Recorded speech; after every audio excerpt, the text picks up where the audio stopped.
Assalamualaikum warahmatullahi wabarakatuh. Salam sejahtera, shalom, om swastiastu, namo buddhaya, salam kebajikan.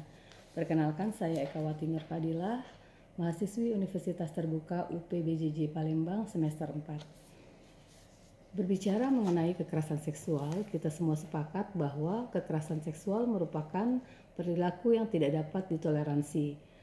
Sebab hal ini mempunyai efek yang sangat besar baik bagi korban secara fisik maupun psikis dan juga dampaknya sangat panjang.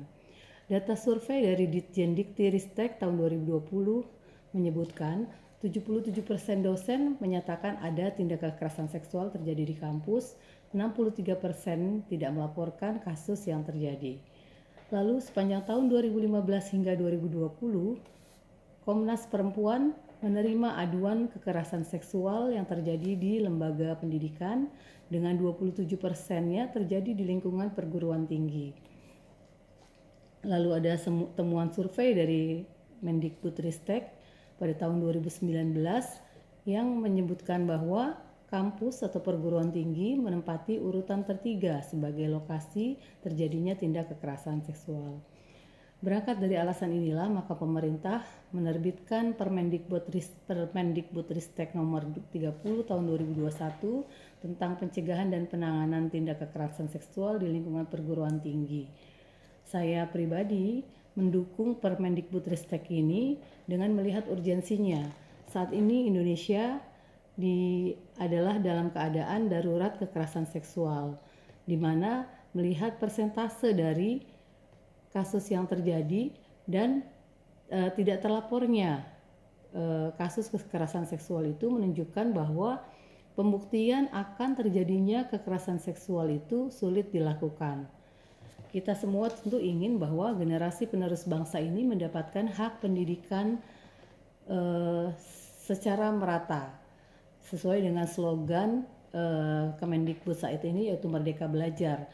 Jadi bukan hanya belajar dari pendidikan dasar, namun hingga perguruan tinggi, merdeka belajar dan merdeka dari kekerasan seksual. Mari kita lihat Permendikbud nomor 30 tahun 2021 ini yang terdiri dari 9 bab, 58 pasal.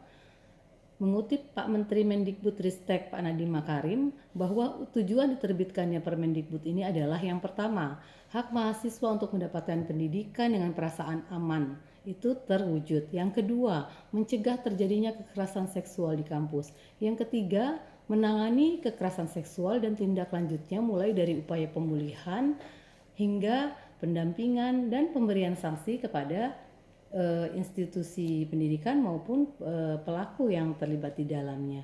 Secara ringkasnya, inti dari Permendikbudristek ini adalah yang pertama, penjabaran perilaku yang masuk kategori kekerasan seksual yang tertuang dalam pasal 5. Lalu yang kedua, kampus memiliki unit satgas untuk melakukan pencegahan, penanganan, dan perlindungan dari tindak kekerasan seksual. Itu tertuang dalam pasal 23 hingga pasal 37. Yang ketiga, ada partisipasi aktif dari seluruh sivitas akademika dalam menjalankan Permendikbudristek ini, tertuang dalam pasal 38 hingga pasal 58. Lalu di situ juga disebutkan pemberian sanksi di pasal 19 bagi institusi yang tidak melaksanakan Permendikbudristek ini. Lalu ada hak korban dan saksi serta tindakan upaya pemulihan di situ tertuang di pasal 6 hingga pasal 22. Itulah semua isi dari Permendikbud itu. Lalu adanya pro kontra terhadap Permendikbudristek ini menunjukkan bahwa sedianya memang seluruh pihak concern atau peduli terhadap kepentingan generasi penerus dalam memperoleh hak pendidikan tinggi dengan aman dan tenang.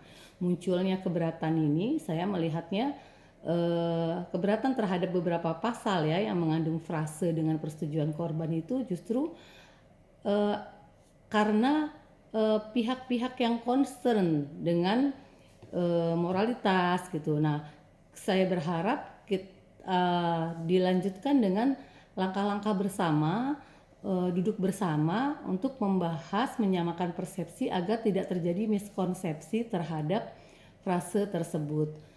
Karena sepertinya memang terjadi salah paham atau juga dikhawatirkan ada logical fallacy dari pemikiran yang kontra, maupun jika terjadi sudut pandang yang berbeda antara yang pro dan kontra, maka ya muncullah masalah perdebatan tersebut.